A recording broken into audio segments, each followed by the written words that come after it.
Alors, shalom, shalom, peuple de Dieu.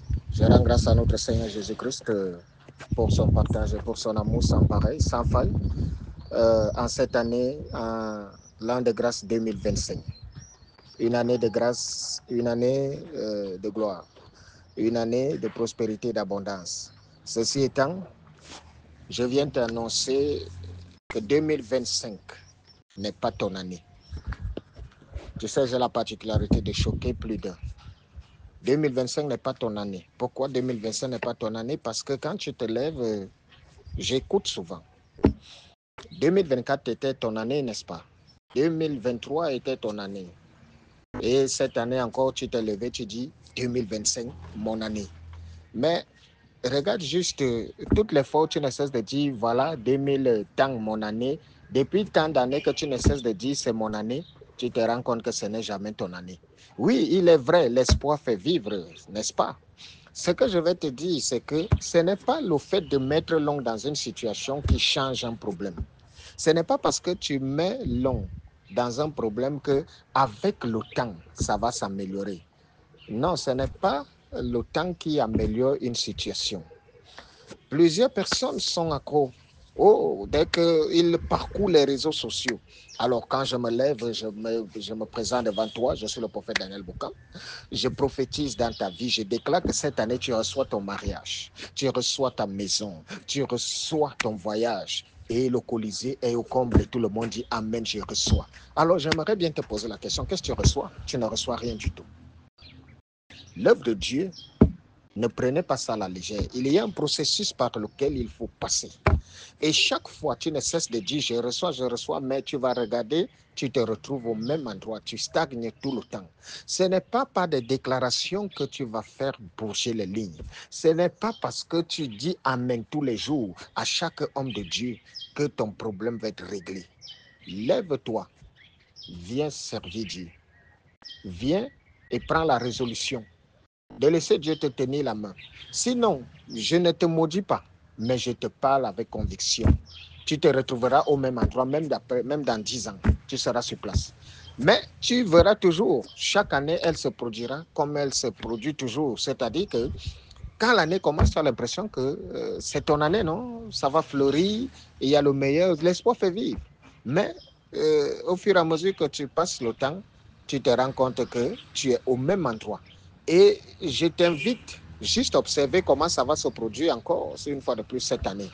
Tu déclares que c'est ton année. C'est ton année en quoi? Tu es sûr que demain va t'arriver là? Demain ne nous appartient pas. Demain appartient à Dieu. Vis le présent. Et le présent voudrait que quand tu es là, sers Dieu. Parce que tu ne sais pas si c'est ta dernière année sur Terre, en cette année 2025. Plusieurs hier, en 2024, ont dit que 2025 était leur année. Le 1er janvier 2025, beaucoup ont jubilé parce qu'ils ont dit, ah, Dieu merci, j'ai vu 2025. Il ne s'agit pas de voir 2025, il s'agit d'y rester. Il ne s'agit pas de pouvoir dire non, j'ai vu, il s'agit d'accomplir. Qu'est-ce que tu peux accomplir? Beaucoup de choses en Jésus-Christ sont possibles. En cette année, ce que tu n'as pas pu accomplir pendant toute ta vie, est-ce que tu sais que Dieu peut te donner la capacité de l'accomplir en une année? C'est pour ça que nous servons Dieu, c'est pour ça que Dieu est terrible. Alors, je voudrais conscientiser les uns les autres. Je voudrais toujours en appeler à plus d'attention, à plus de sérieux. L'œuvre de Dieu ne se prend pas à la légère. Ne te lève jamais. Si tu veux que Dieu soit au contrôle ou que Dieu prenne contrôle de ta vie, ne pense pas que c'est soit par des déclarations ou c'est en disant non, cette année, c'est mon année. C'est ton année dans quoi et par rapport à quoi? Tu n'as pas besoin de ça. Quand tu te rends compte que à un moment donné, c'est la stagnation qui est ton partage. À un moment donné, c'est l'échec, la frustration, le manque, la limitation et tout ça. Alors, lève-toi, il y a un réel problème. Ce n'est pas toujours que tu es sous le poids d'une malédiction. Non. Mais sache que Dieu s'occupe de ses enfants. Et pour que Dieu s'occupe de quelqu'un, je suis désolé, il y a des choses qu'on ne vous a peut-être pas dites. Il y a des choses qu'on ne vous a peut-être pas révélées. Il y a des trucs, des enseignements qu'on ne vous a pas peut-être donnés. Là, on est venu juste vous présenter Dieu étant celui-là qui est amour. On vous a montré juste la face positive de Dieu, à savoir Dieu est bon, il est miséricordieux, il est compatissant, il est bienséant, il est bienfaisant, il est amour et tout. Oui, ça, ce sont les caractéristiques positives de Dieu. Mais il a aussi un autre côté qu'on ne vous prêche pas souvent. Il a aussi l'autre côté. Parce que, souvenez-vous, Dieu a dit, j'ai répandu de mon esprit sur les hommes, j'ai soufflé. Et j'ai fait l'homme à mon image. Je vous ai souvent dit que l'image dont Dieu parle ici, là, c'est son âme, le souffle qu'il a mis en nous. C'est par le souffle que nous ressemblons à Dieu, parce que beaucoup se caricaturent Dieu dans leur tête en disant « Ah, Dieu est un bipède ». Ça veut dire que Dieu, il est comme un homme. Tout ça. Non, ne vous illustrez pas, Dieu n'est pas comme l'homme. La dimension de Dieu, je viendrai bien vous expliquer pour que vous compreniez qui est réellement Dieu.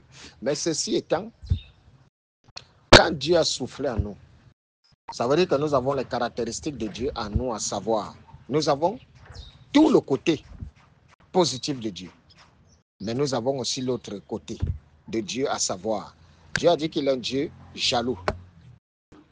Dieu est colérique quand on ne le sait pas. Ça veut dire que si tu ne sais pas Dieu, tu penses qu'il va s'occuper des rebelles? Qu'est-ce qu'il dit dans sa parole? Comment est-ce qu'il traite les rebelles? Comment est-ce qu'il traite les incrédules? Il dit qu'il ferme le ciel et il ferme la terre. Par conséquent, quand Dieu dit je ferme, ça veut dire que tu es appelé à souffrir. Alors, on va te faire croire que tu serves Dieu, que tu ne serves pas Dieu, Dieu est bon. Oui, il est bon pour ceux qui le reconnaissent comme Dieu. Si tu ne reconnais pas Dieu comme le maître absolu de cette création, alors attends-toi à des souffrances. Attends-toi à être face à Dieu. Et lorsque tu es face à Dieu, attention, la plupart des hommes que vous voyez souffrir là, c'est des gens qui ont Dieu face à eux. Mais on veut vous trouver un ennemi qui est le diable. On veut vous faire croire que non, la souffrance qu'il y a dans ce monde, c'est parce que c'est le diable qui règne. Le diable n'a aucun pouvoir. Le pouvoir, vous ne comprenez pas quoi. Quelqu'un agit avec un pouvoir que Dieu lui a donné. Ça veut dire quoi? Dieu lui prête un pouvoir. À tout moment, Dieu peut le lui reprendre. Pourquoi Dieu ne reprend pas? Pourquoi? Parce que le diable est dans son rôle. Et alors, Dieu est clair là-dessus. Il n'a pas dit que c'est le diable qui te mettra en difficulté. Regardez l'histoire de Job. Pourquoi le diable ne se lève pas de son propre chef et s'attaque directement à Job? Il va demander la permission à Dieu pour attaquer Job. Sache que lorsque tu te retrouves exposé au mal, Dieu voit. Il y a souvent des gens qui viennent et me posent la question pour me dire, prophète, mais Dieu aussi, pourquoi est-ce qu'il laisse le mal? Pourquoi est-ce qu'il laisse les gens? Pourquoi? Je ris souvent et je dis, ça, lorsque vous allez donc comprendre qui est Dieu, vous allez donc vous calmer pour le servir. Rien n'échappe au contrôle de Dieu. À l'heure où je vous parle, il y a des gens qui se retrouvent dans une situation fâcheuse. Vous allez par exemple voir, il y a des mercenaires qui n'attendent que la nuit tombe pour pouvoir faucher une vie. Et quand des gens se lèvent le matin, on trouve qu'on a tué une personne, on ne sait pas comment ça s'est passé. Vous pensez que Dieu n'était pas là? Vous pensez que Dieu n'a pas vu? Mais je vais vous dire, lorsque vous vous attaquez à un enfant de Dieu, c'est ce jour-là que votre malheur arrive sur terre. Parce qu'il y a plusieurs personnes à qui on veut faire du mal, mais Dieu expose tes détracteurs. Parce que Dieu doit se souvenir de toi. Et aujourd'hui, je te pose la question, si tout doit s'arrêter pour toi, quelle est ta position vis-à-vis de Dieu? Je ne parle pas de ceux qui n'y croient pas, parce qu'il y en a qui n'y croient pas. Ça, c'est le choix des uns et des autres. Chacun est libre de croire ou de ne pas y croire. Chacun est libre d'accepter que Dieu est le maître de cette création ou de ne pas accepter. Dieu n'a pas, il s'est réservé le droit de décider pour nous. Il a dit, je mets la vie et la mort devant toi. Il a dit, je mets la bénédiction et la malédiction. Mais je te donne un conseil, choisis la vie. Pourquoi? Parce qu'il sait que si tu choisis la vie, tu seras bien. Ceux qui choisissent, parce qu'il n'y a pas de neutralité dans ce monde, où tu es avec Dieu, ou tu es contre Dieu. C'est tout. Ceux qui reconnaissent, il n'y a pas de que, non, moi je préfère rester net dans cette histoire. Car le Seigneur lui-même, il a dit, il va débouter tous ceux qui sont tièdes. C'est-à-dire un pied dedans, un pied dehors. Alors, peuple de Dieu, je reviens encore une fois de plus pour te dire, 2025, ce sera une année de grâce pour ceux qui décident de se lever et de servir Dieu. C'est une année de bénédiction pour tous ceux qui sont en Jésus-Christ. Toi qui penses qu'une année sera bénie parce que tu vas trouver un emploi, tu vas dire, ah, c'est mon année de grâce. Oui, parce que quand un homme dit 2000 temps, c'est mon année, c'est parce qu'il espère qu'il va trouver du travail, par exemple. Il va se marier ou elle va se marier. Alors, lorsque tu vas te marier, tu vas te dire, ah non, c'est mon année. Le mariage n'est pas une garantie. Le travail n'est pas une garantie. Ce n'est pas parce que tu as trouvé un emploi que tu auras la stabilité ou que tu auras l'abondance. Ce n'est pas parce que tu t'es marié que tu auras la paix dans ce mariage-là. Quand on parle de mon année, c'est parce que tu sais que Jésus-Christ est au contrôle. Et je ne cesse de dire aux gens, lorsqu'on veut parler de bénédiction, la bénédiction, c'est avoir Jésus-Christ. À partir du moment où vous avez Jésus-Christ, vous avez tout. Les hommes choisissent eux-mêmes ce qui leur fait plaisir. Mais moi, je viens ici pour te dire toujours la vérité en te disant 2025, une fois de plus, pourrait être une année difficile pour toi. Mais elle pourrait aussi être meilleure à partir du moment où tu viens devant la présence du Seigneur. Car je te parle ici du renoncement. Laisse le Seigneur prendre le contrôle de ta vie afin qu'il t'établisse et que lui seul dirige ta vie. Ce n'est qu'à ce moment que tu pourrais voir que tous ceux qui sont en Jésus-Christ sont bénis. Que tu pourrais constater qu'il n'y a rien de merveilleux que de servir Dieu. Bien-aimé, toi qui m'écoutes, je ne sais pas de là où tu m'écoutes, mais je voudrais te dire, si tu vois un jour ou si tu passes par des moments difficiles, lâche prise. Plusieurs personnes souffrent parce qu'elles veulent faire des exploits par leur propre force. À un moment donné, il faut savoir dire à Dieu, ça m'a dépassé. Il faut savoir dire aux hommes, je lâche prise.